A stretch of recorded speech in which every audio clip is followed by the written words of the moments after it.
Olá, eu sou a professora Paula Chagas e hoje eu vim falar com vocês por que a gente deve se preocupar com o quadril de crianças com paralisia cerebral. Então, primeiramente, a gente tem que pensar que o quadril, nosso osso da bacia, da pelve, do bumbum, como vocês quiserem falar, ele é a nossa maior articulação do corpo. E ele permite que a gente se movimente em três planos, ou seja, frente e trás, abrir e fechar a perna e rodar a perna para dentro, rodar a perna para fora. A importância também do quadril é que ela sustenta a nossa sobrecarga de peso, que tudo que está no membro superior, tronco, cabeça, passa para os membros inferiores, coxa, perna e pé, por meio da articulação do quadril. E ela promove, então, estabilidade com mobilidade. O quadril ele é usado em todas as atividades que a gente faz no dia a dia.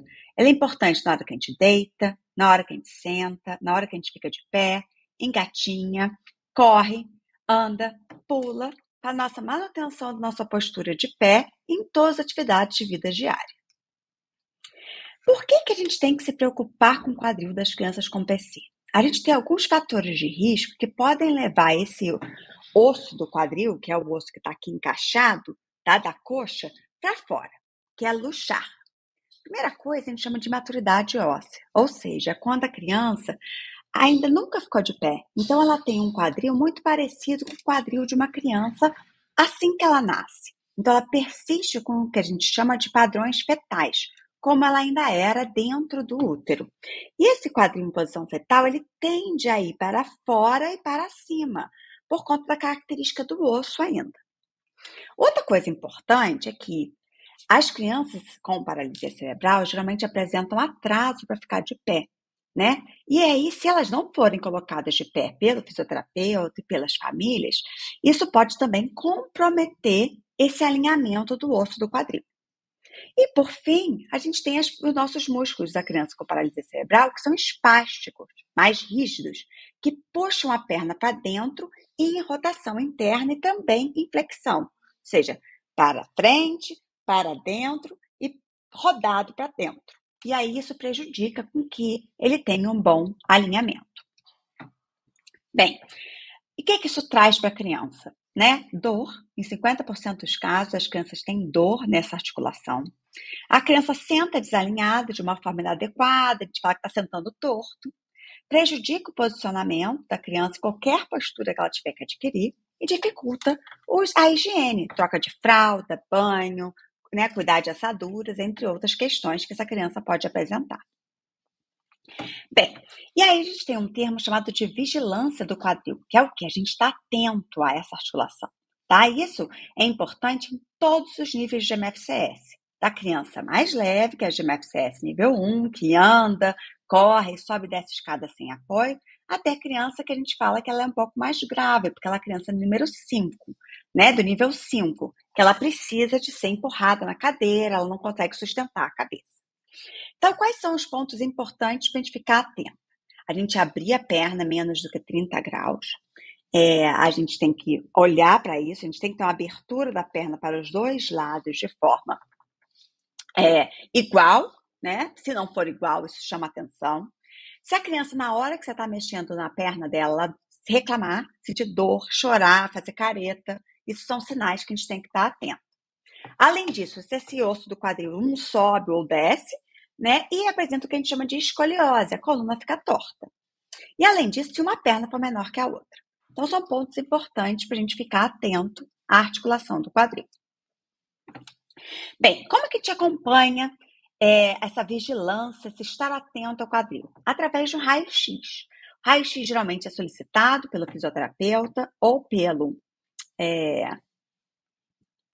médico da criança, e a gente vai ver o que nesse raio-x? O quanto dessa cabeça do fêmur aqui, que é a cabecinha que parece um microfone, está para dentro dessa articulação que parece que está cavadinha ali, que a gente chama de acetábulo. Então, a gente quer avaliar quanto da cabeça do fêmur está para dentro do acetábulo, dentro dessa caçapa, como se fosse uma caçapa de boliche. De boliche não, desculpa. De sinuca, tá? Então, a gente vai falar que a quadril está em risco quando a gente tem de 11 a 30% um pouquinho só para fora. Então, é uma criança que já quer atenção.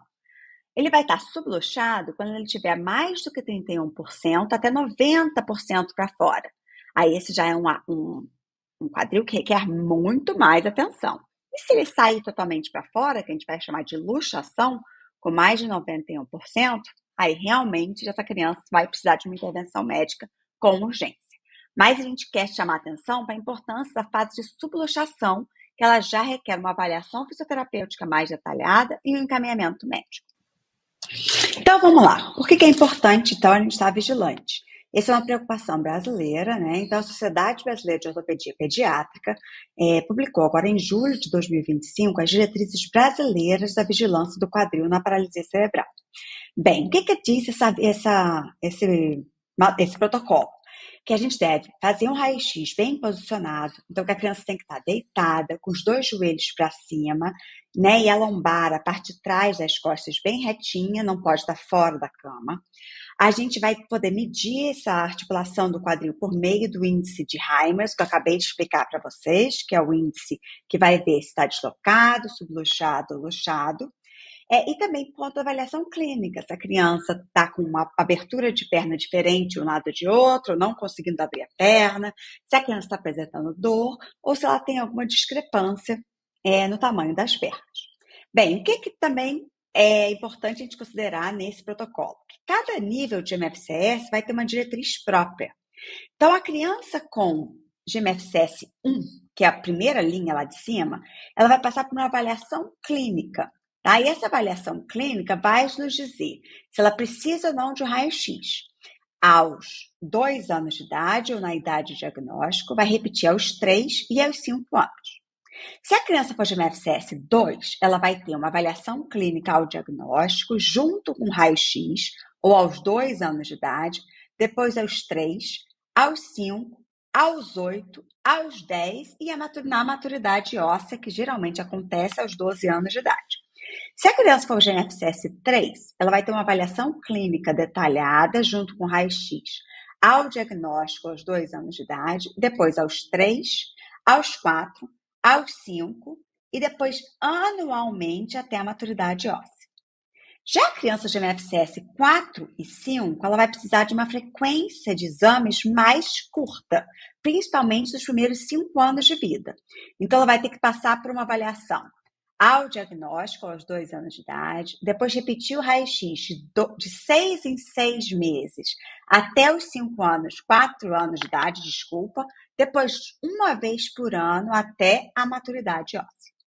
Tá? E dependendo da forma que a criança anda, a gente também vai ter que repetir esse raio-x com mais frequência.